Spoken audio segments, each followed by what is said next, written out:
What's good, YouTube? Once again, it's your boy OG Hollywood coming back at you with another edition of the Ferguson Chronicle. Just like always, it's mandatory that I tell you a little bit about me. Did 10 years on that Ferguson Unit. Bounced up and down those hallways. Did the same thing everybody else did. Ran in and out of those day rooms. Met a lot of guys over there. Some I locked in with, some I locked out. But it was on purpose. However, today, we have a guy that's coming to the screen, better known as LIL RON. LIL RON is a personal friend of mine. Did a lot of years on that Ferguson Unit. Had the privilege of being LIL RON's cellie. Today, he's here to tell his story and the time that he spent on the Ferguson Unit. So without further ado, let's tap in with LIL RON, please. What's good, Rodnick? Man, what's going on, Wood? Oh, man, I'm just tapping in today, man, because I ain't seen you in so long, man. By the grace of God, man, I was able to catch up with you because I know you're a businessman. You stay on that road. So, I just want to, man, see what you, where you was at then and where you at now in your free world life, man. However, but before we get started, man, tell the viewers a little bit about Ron and what led you to the TDCJ institution. Man, my name Rodnick Williams, man. Better known as LIL RON, 4-5. Man, what led me down that road, man, the sign of the time, with the inception of the drug game and all that came in 87, teenagers started kind of getting out of whack, man. And I was one of them teenagers caught up in gang banging and, trying to do what I wanted to do, even though I was raised in the house with my mom and my dad, and just kind of got sideways, man, and had aspirations of being in the entertainment industry, was pretty damn good at it, and had a contract lined up, man, thanks to my motherfucking kinfolk, Ron C, man, and just couldn't stay out the way, man, until he could make that happen, man, and ended up going down that way, man. Ended up getting catching an aggravated robbery and attempted capital murder case, got 45 aggravated years. So if you don't mind, tell the viewers, man, what year you landed on that Ferguson Unit? I hit TDC in 91. I hit Clemens in Missouri to burn in hell. And I was over there like 4.5 years, and I hit Ferguson in 1995. So, pulling up at the back gate of that Clemens unit, AKA Burning Hell, what was it like pulling up at your first unit? Man, it was eventful to say the least, because you don't know what to expect. And people see me now, but man, and everybody know I was 120 pounds soaking wet. You know what I'm saying? But I just remember my mama saying, "Don't let them make no punk out of you." And I was willing to, I was gonna die. You know what I'm saying? Yeah. I was gonna die for what I believed in, and what I believed in was me. So wasn't nothing funny going on with me, man. And I was gonna deal with whatever I had to face with head on, man. And I did that. And on Clemens, man, I was a gang banger, but I was the only blood over there. So you know what I'm saying? So that was a whole nother entity in itself, you know what I'm saying? But I had some partners that was gonna ride for me, ride with me, you know what I'm saying? We'll try to keep, BS to a minimum, but if it came to it, they was gonna be honorary bloods, you know what I'm saying? Because I'm their partner, and I number 300 to 1. So, in the event of all of that, what led you to being transferred to the Ferguson Unit? Man, I don't know, man. It's just, like, I wasn't in no trouble. I had got through the trouble stage of closed custody and all that. So I was S4 when I got shipped. And it was just one of them instances where they shipped the nigga to Ferguson. You know what I'm saying? I was just in shock. Okay, so what was it like getting off the back gate at that Ferguson unit, and what did you anticipate once you arrived inside the facility? Man, I already knew what was going on Ferguson. You know what I'm saying? So, when I got to the back gate, I had asked the cat at the wall. I said, what they got going on? He said, oh, they rocking and rolling over there. And I said, oh, okay. So, and it was a young cat. And at that time, I had been locked up 4.5, 5 years. And it was a young cat, man, about like 17. And he had a look of fear on his face. I said, man, you gonna be all right? And keep in mind, I'm this little bitty dude, you know what I'm saying? And I'm like, you gonna be all right? You can fight? He like, yeah, I'll fight. I said, okay, well, you'll be all right then. Man, we get there, I hit B block, and like my name started ringing instantly. See, on Clemens, there wasn't a lot of people that knew me when I got there. There was a bunch of older cats. But when I hit Ferguson, my name started ringing instantly because I had done a lot of stuff out here. You know what I'm saying? Yeah. And I hit B block, and they was opening the floor every Friday night over there. You know what I'm saying? They was opening the floor, and it was a situation where the new cat, people knew me, but nobody on that block knew me, with the exception of one person. Yeah. And he like he knew what the play was. He knew what it was with me. I wasn't gonna back down from nothing. So it was a situation where don't nobody come through the door without getting checked. You know what I'm saying? When they check, it's not a checking to me. It's recreation to me. Yeah. You checking the ones that you don't know about. You know what I'm saying? And it was a situation, man, where I sit there like 2 days, and I'm talking to one of my partners, and we knew some of the same people, and I know in their mind they felt like, well, oh, he talking with so and so and so and so, he getting in the car with him. But Lil C, he know what's going on. So so let me ask you something, Ron. So not to cut you off, but me and you both know what getting in the car means, because we're ex-cons. However, for the viewers, break that down. Getting in the car means you riding, which means you either gonna pay for protection or you gonna be had in a sexual way. You know what I'm saying? That's what getting in the car. But either way, you losing out on money. You know what I'm saying? If you can't hold your own to keep a nigga off your ass and out your ass, you still gonna have to pay. You know what I'm saying? And that was a situation where I knew that the people that didn't know me probably felt like, because this cat was, he was like that. You know what I'm saying? And they probably felt like, well, he get in the car with him. And I told him, I said, man, ask them what they gonna do, man, because I need to get comfortable. You know what I'm saying? And that next night they sent somebody out there, I put on, and after that, I was straight. So let's talk about that first week. I mean, I know you was new to the unit. You had to put work in just to feel comfortable, right? Right. During that first week, what was it like being on the Ferguson unit? Man, the first week on Ferguson, I really seen I was in a whole different ball game for us being in prison, because they opened, like on Clemens, they didn't open the floor up. They tried to. We was at a time on Clemens where they tried to minimize all the fighting and all, but on Ferguson, man, and then they opening the floor up. You fighting one person, you supposed to be good, but they pick and choose their battle. You know what I'm saying? Because you might fight one person, you good, but then another nigga tell you, come on. Before you know it, you done fought 3-4 people in one night.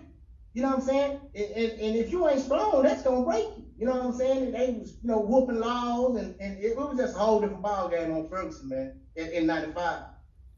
So let me ask this. What was it like for Lil Ron and his interactions with the COs, man? Because everybody want to know, how did people get along with the COs on the Ferguson unit, man? Man,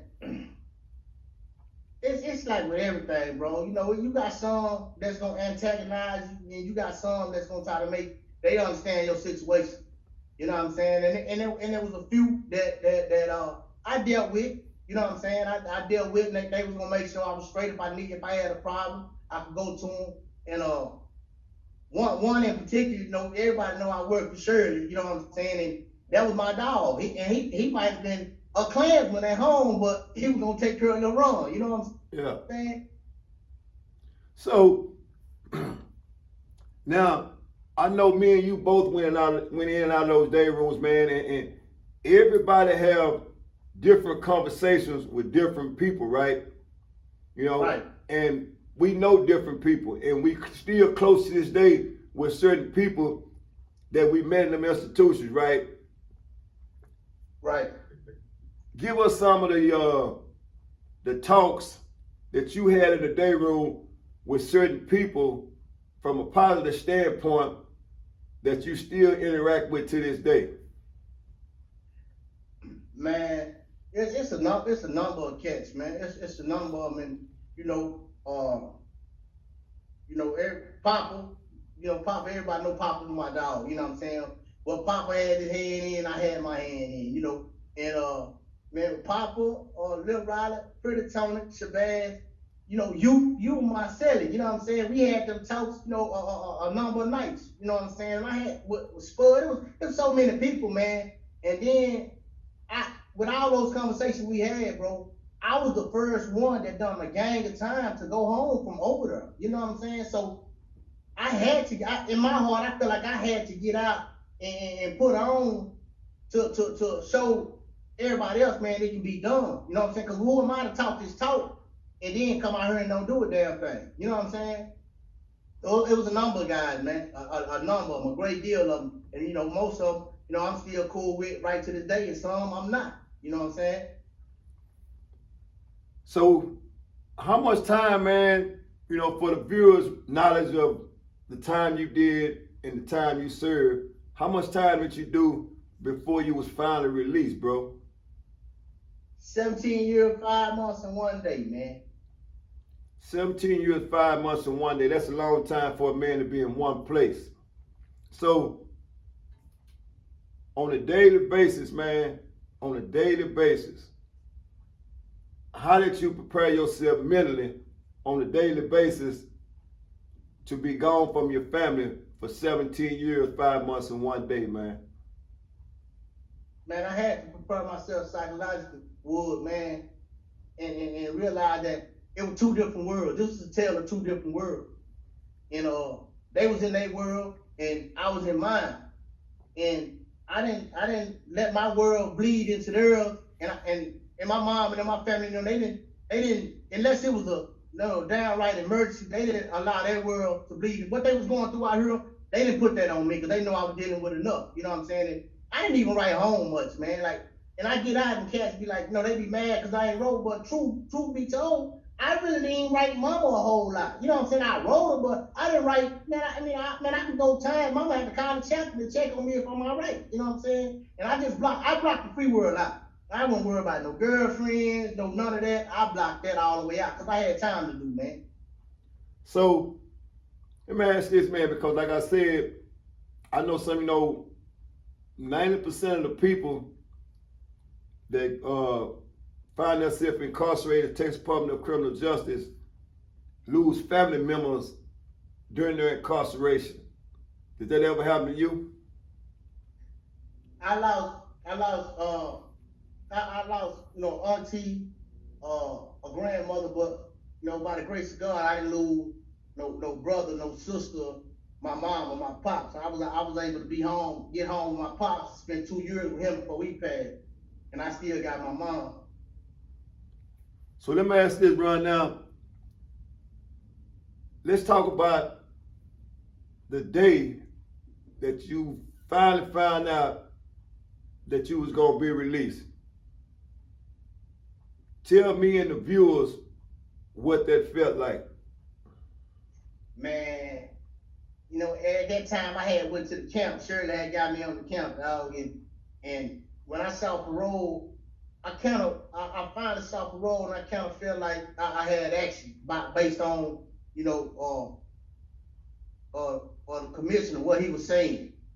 But when I got that letter, man, we was on I think one of those hurricanes. This was 2008, so one of those hurricanes had tore up everything, and we was running generator power knocked out, and they called mail call, and Haven brought the mail and called me up there, and I got the letter. It was from my lawyer, Lord Redmond.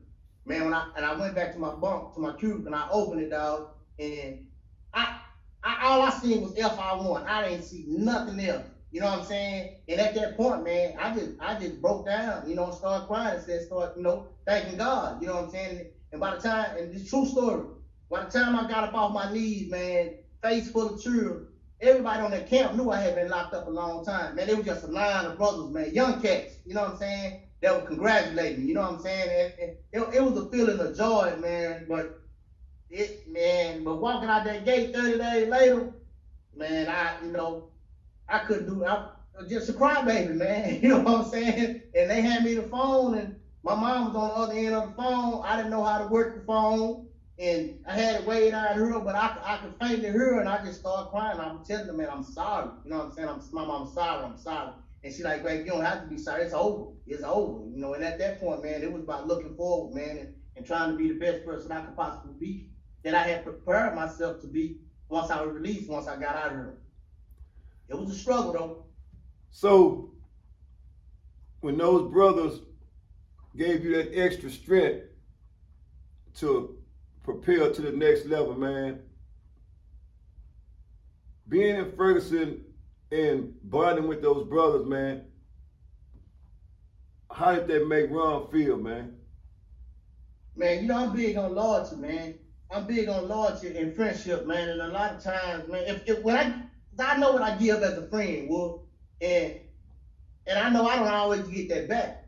But when I get that back, when I know I'm getting back what I'm putting in, man, it's a great feeling, man. And them brothers, man, like that's when they cross over from being your friends to your brothers. You know what I'm saying? And I have those, man, because I haven't always had, man. I had partners, man, that was straight. You know what I'm saying? And just like Tony might be shooting dice, and he win, he like, here, I'm like, what this for? He like, nigga, you don't want it? Because they know I had less than what they had. Yeah. You know what I'm saying? And they never treated me any different. They really were like a parachute for me to take chances to get where I wanted to be. You know what I'm saying? Because I know if I need anything, if I fail bad, I can holler at my brothers. Not just my partners, my brothers, man, and they're gonna look out for me, man. So anytime you can get that, you get back what you putting in, and you know you 100, man, it's a great feeling, man. So let me get your definition between, because I know we hear it all the time, man. There's 3 words we hear all the time. 1 meaning loyalty, 2 meaning love, 3 meaning real. Give me your definition of those. Man, the definition of my definition of loyalty, bro, is clearly it's what it is. Integrity comes into play when you're dealing with loyalty, because you can't only be loyal in my face. You know what I'm saying? You have to be loyal behind my back, man. And that's why I associate myself with people that's loyal, that's loyal behind my back. You know what I'm saying? And if something ain't right, they gonna call, give me, hey man, this was being said, or if I'm wrong, that's the key right there. You gotta have people around you, bro, that if you wrong, you ain't moving right, they gonna let you know. You know what I'm saying? No matter what it is. And I got partners like that. You know what I'm saying? I got partners like that. And being real, man, has to come from within. Everybody, they use the being real so loosely. So loosely, like everybody ain't real. But then the way everybody can't benefit from you being real either. You know what I'm saying? Like, just because I'm real with you don't mean I'm real to the next, because he hasn't earned that from me. Yeah. That don't mean I'm gonna fuck over him, but he hasn't earned the right to my realness and loyalty. So man, let's talk about some of the benefits you brought back with you after doing that 17-5-1, man. That you brought back to society with you today, man. Man, the benefits of it is like I like to say all the time, man. I'm a growing man, and I'm not a grown man, and I understand there's always room for improvement. When I was a young cat, everything had to be microwave. You know what I'm saying? Now I understand patience. I mean, if you gotta understand patience if you don't understand nothing else after doing that type of time. So, you know, I wait my time, man. I wait my time for everything in life, bro. I wait my time. I don't force it. You know what I'm saying? And I understand, man, it's gonna come in due time, on his time, not in my time. And you know, and I try to help, you know, because I don't know if I was always helpful, but I don't like to just like give people money. I like to put people in position to earn. I don't make earners, man, and not just, you know, just beggars, basically. You know what I'm saying? I help a lot of dudes, man, and that come from, and most of them are convicts. And just being one of the first ones to get out, man, and position myself to be able to help those that's coming out. You know what I'm saying? Be with it, some money or jobs or whatever. You know what I'm saying? That's one of the things that I learned down there, man, to try to reach back and always pull a brother forward, man, if you done made it that far. So I want to go a little bit deeper, man, and if you don't mind, man. That's cool. Because sometimes people think it's a cakewalk once we're free, and they only see the success part, right? Right. Let's talk about the struggles, man. The struggle's real. So, what are some of the struggles in Lil Ron's life that enabled him to be who he is today, now that he's free? Man, first one of the main struggles is realizing I blew it. That nobody took me out of position to be in the entertainment industry, man. That I blew it. You know what I'm saying? And my drive has been to always strive to, even if I'm not there, to have some of the things that I would have if I was there. So I'm gonna work harder. You know what I'm saying? Point blank period. I'm gonna work hard to get the things I want. But it was a struggle. And like, man, I got out in 08, Wood, during the recession. So, and with a criminal background, so it wasn't no jobs, bro. They wasn't hiring, man. And you know, you gotta do what you gotta do. You know what I'm saying? And I talk to my partner, they like, you know, you gonna do what you gonna do, but if you gonna be scared, stay out the way. You know what I'm saying? If you gonna be scared, stay out the way. And you know, I had to move like that, man. And then my biggest thing, man, when my pops died, I realized that now I got to go somewhere and find me a job. Somebody got to hire me. You know what I'm saying? Because at that point, I'm all my mom's got. You know what I'm saying? And then he left me with the burden. I asked, because we knew he was passing. I'm like, man, what you want me to do when you gone? He told me strict, you know, I take care of your mama, man.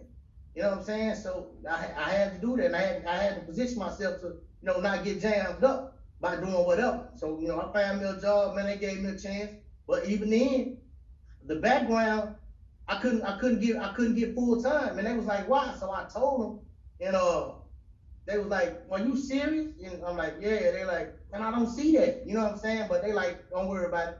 We gonna pay you like you full time. You just the company asks too many questions. We'll keep you as a temp, pay you full time pay, and you just rock with it like that. And that's what I did, man, for like 5 years, man. And shout out to Stacy, Kevin, and my boy Pete, man. Them boys out in Nevada, man, that looked out for me. White guys at that, man. You know what I'm saying? That looked out for me and understood the struggle I came from. So, as we speak to this day, man, what are some of the business adventures that you've taken up since you've been free, man?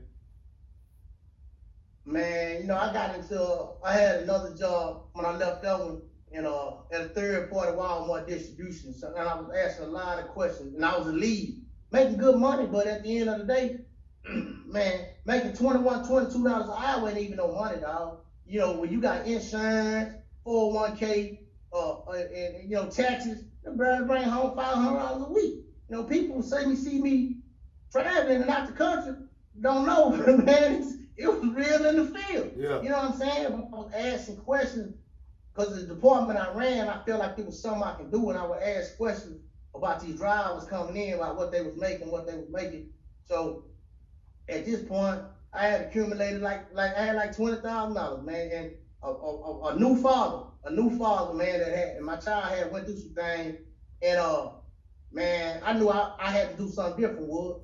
And I told my son, mama, you know, I said, man, give me $5,000. She said, what you think? I said, man, give me $5,000, and we'll go from there.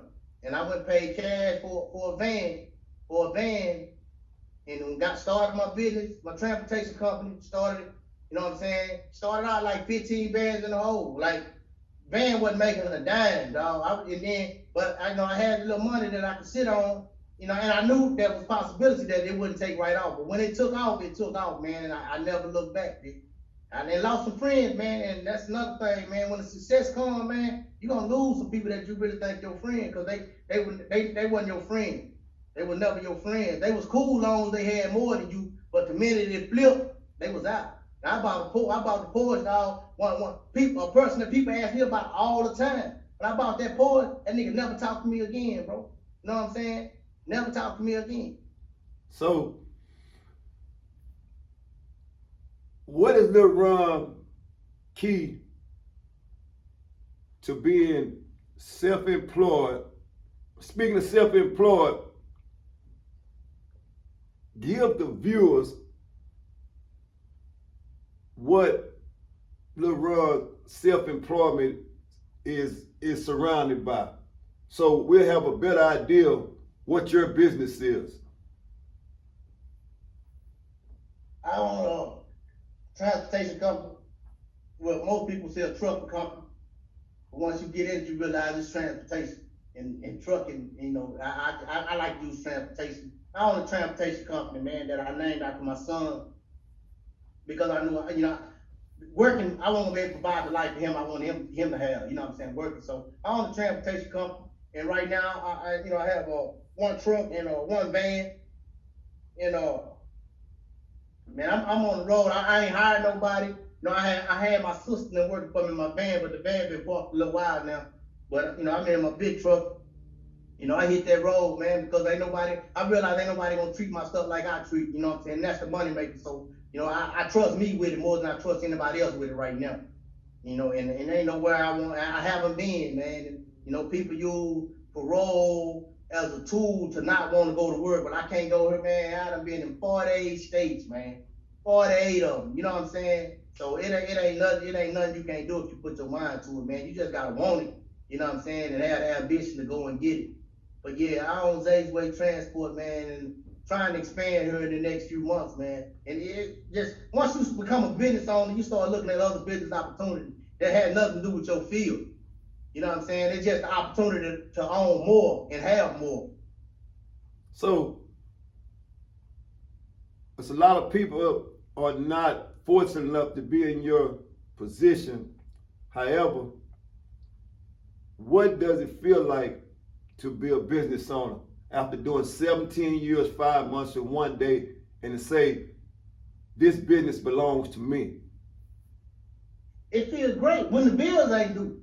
When the bills ain't due, it feels great. But when the bills due as a business owner, that's a whole different ball game. You know what I'm saying? That's like, when you like, damn, but you know, you'll get it on the back end. Like, you know, I posted like insurance on my truck, like $1,800 a month, bro. Like, that's a mortgage on a bad ass house. Yeah. You know what I'm saying? But I don't mind paying that because that'll propel me into that bad ass house. Yeah. You know what I'm saying? So it's just about investing on the front end, getting it on the back end. But it's a great feeling. I don't give a damn what you do, man. That's why, you know, cats that I know that has, you know, ambitions and aspirations to be business owners, like whatever they got, man, I support it, man. If I don't support it, it's because it's something I just don't deal with you if I don't support it. You know what I'm saying? That's point blank period, man. It's wavy. You know, it's a disconnect in the association if I don't support it, man. You know what I'm saying? Or if maybe it hasn't got to me yet, but for the most part, if I don't support it, it's a disconnect in the association. What is your advice? Not say this a secret, but what is your advice to staying free and most of all being positive and living a productive life so that you won't return back to the Texas Department of Criminal Justice? Man, my son 3 years old, man, has never said daddy. You know what I'm saying? He suffered a brain injury when he was 1, right after he turned 1. And had, you know, brain damage, which has reversed a great deal. But that's number one, man. And you just have to, if you've been there, you know that ain't it, man. You know that ain't it. And I don't know what it's like now. So see, I used to always say, man, I do this, because I know what I do, but because I know I would always say, I know one thing else, I know how to do time. But that's a lie. Because I went to jail for some tickets about 5 years ago, got pulled over on the way to work. Say, man, I was like, man, I'll sit that shit out. After about 2 hours, I'm like, come on, hey, come get my wallet and go pay the ticket. You know what I'm saying? Like, I can't do time no more. Yeah. You know what I'm saying? Yeah. Like, hell no. I know if I couldn't be in Ball Springs County Jail, I damn sure can't go on first. You know what I'm saying? I can't do it. I ain't psychologically built to do time like that no more, bro. I've reconditioned myself to freedom. So whatever it takes to be free, that's what I'm gonna do. You know, as opposed, not like I tell it on the nigga, because I ain't in no situation where I'm gonna be caught up, but I got to do no shit like that. You know what I'm saying? But I'm gonna move the right way, man. You know, I don't take unnecessary chances, because I done took them and damn near went back that way. You know what I'm saying? So, you know, whatever it takes to be free, man, you know, and prepare my mind and move forward, that's what I do, bro. I focus around, like I tell people all the time, I don't really have bad days. The bad days are behind me. The bad days on 12-127 Drive. You know what I'm saying? Those are the bad days when I couldn't even walk. You know what I'm saying? When I was crippled for 2 years. Those are the bad days. These days out here, man, the worst day out here, man, beats the best day in there, man. You know what I'm saying? And that's just what that is. So, just like you mentioned, man, you know, and I knew the situation with, you know, the ACL being torn and all that, right? So, would you consider that being your worst time in prison, when your ACL was torn, and as a grown man, you was in so much pain that you couldn't stand it? Would you consider that being your worst time in prison? Yeah, I would, because, you know, man, you know you were there. You know what I'm saying? Like, I had to have my partners help me do everything, with the exception of wiping my ass, dog. You know what I'm saying? They help me to the day room, take the pillow to the day room, help me to the chow hall, you know, go or meet me at the commissary line and get my bag. You know, I just couldn't do it for myself. You know what I'm saying? And I ain't have, and it's a good thing that I was already entrenched, because there wasn't an opportunity for nobody to take advantage of me. You know what I'm saying? Because they know what came with that. You know what I'm saying? Not like I'm no bad motherfucker, but the love people have for me, genuinely, that shit wasn't gonna happen. You know what I'm saying? And niggas know I'm gonna fight, and you know, it was just a no wrestle rule. And when they say ain't no rules in fighting, but with me on Ferguson, it was a no wrestle rule. Yeah. Nigga, he kick his ass, but just don't grab him and kick his ass. You kick his ass, you kick his ass. And you know, and that was the worst time, man. But it was a blessing that, you know, I wasn't in a position to be taken advantage of. So, like I say, man, first and foremost, I'm proud of you, man, because I've known you for a long time, man, and this is the vision that was made in those day rooms, and the vision was to become a business owner versus being an employee. And exactly. I know it feels much better getting up in the morning knowing that this business belongs to you versus putting work in on the clock. Right. And you know, the biggest part of that, being a business owner, is when your partners can see the vision. You know what I'm saying? Once you bring it to fruition, and they can see the vision, and then they'll take that leap of faith with you. You know what I'm saying? Like Sebastian, a transportation company. Tony went about, you know, vans and everything, you know what I'm saying, to be part of that same thing. Lil Riley, the same thing. And all this, you know, a lot of it started with me, you know what I'm saying, and the success I had. But I didn't hide the information. You know what I'm saying? That's the key, man. You want to prosper, you got to bring people on with you, man. So that's the main thing about being a businessman and a business owner, man. That's where that great feeling come from, when you can galvanize all your friends, man, and y'all can all come together, man, and they can do the same thing and have the same type of success you had. If you ain't giving back, whether it be knowledge about the game you in, or nothing, if somebody asks you something, man, give it to them. I done gave people knowledge about the transportation business that I know damn well didn't have no intention You know what I'm saying? Or moving forward with it. And shout out to Fade, man. Fade called me and I gave Fade the game, man. He took it and ran with it, man. He ain't put that truck on the road yet, but he followed me step by step, man. And he in position to do great things with that transportation, man. So Ron, man, I would always like to think, man, after doing those many years in the Texas Department of Criminal Justice, that in some which way or other, that experience has not only grown you, but it humbled you in ways to where you pretty much don't have a choice but to move in a positive way. So what I like for you to do, man, is that I like for you to close this show, because it is the people's show, because without you all, it wouldn't be a Ferguson Chronicle. And like I always say, I appreciate you for being here, man, but I want to give you an opportunity, man, because it's important to me just as well as it's important to the person that I'm interviewing, because it's their story. Once again, real life stories, real life people, Ferguson Chronicles, nothing is scripted.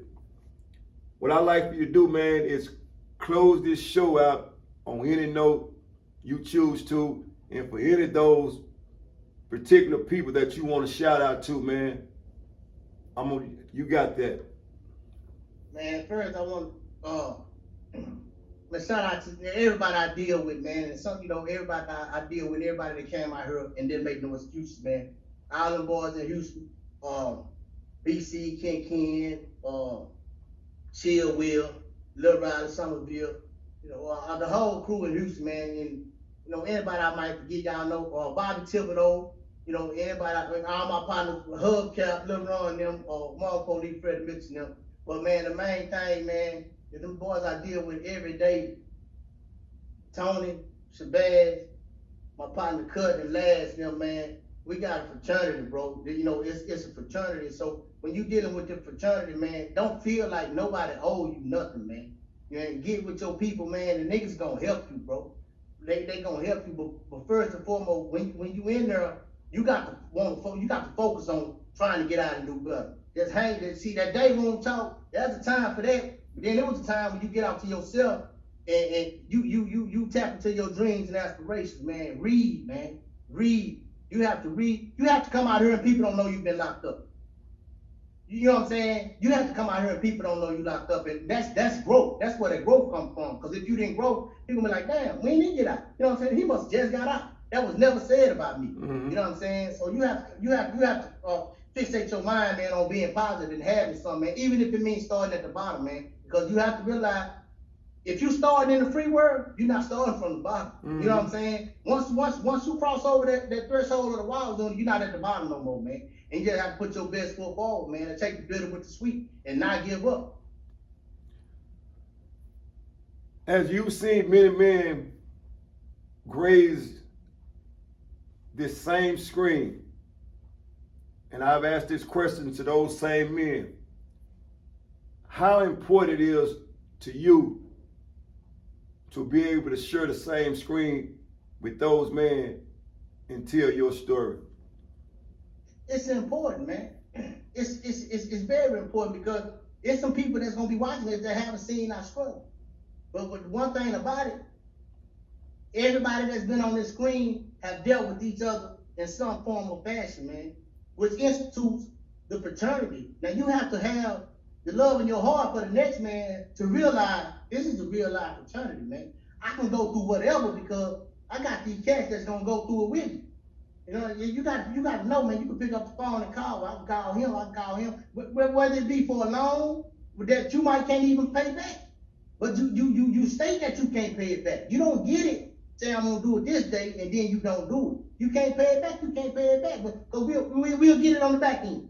You know what I'm saying? We're a fraternity, man. And it's important to be able to share the screen, man, with a lot of brothers that I got mad love for. You know what I'm saying? And it just indicates, man, the solidarity and the friendship and the fraternity that we all have, man.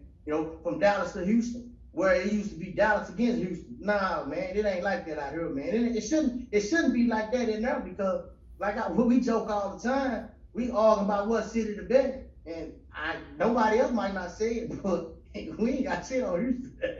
So we don't argue for nothing, man. So, you know, I don't like him because he's from Houston. Nah, bro, that's probably gonna be one of your closest friends, man.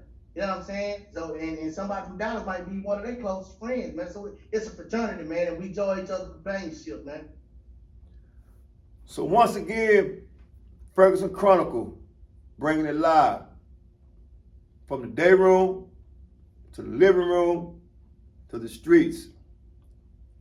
Proven fact, if you find your purpose in life, resources will come.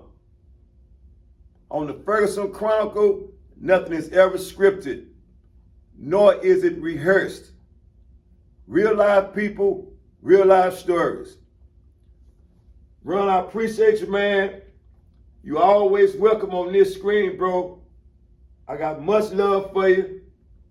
Wouldn't have it no other way. God bless you, your family, and your kid, man. And may He keep you safe, man. Appreciate it, man. Appreciate it, man. Anytime, man. And we gonna have a reunion coming up real soon, man. And y'all run that by you, Wood, so you know you can run it by everybody on the platform, man. And I forgot to holler at my four-word partners, man. Tony Black and Suge and Andy Wayne, man. R.I.P. Fat Cat too, man. But I appreciate you, man. And like I say, man, anytime, man. And you gotta get ready to do this when we had a reunion, man. You got to have the platform ready, man. So with the people, once again, OG Hollywood wouldn't be nothing without the people. I love you. Salute. All right, I love you too, boy. All right.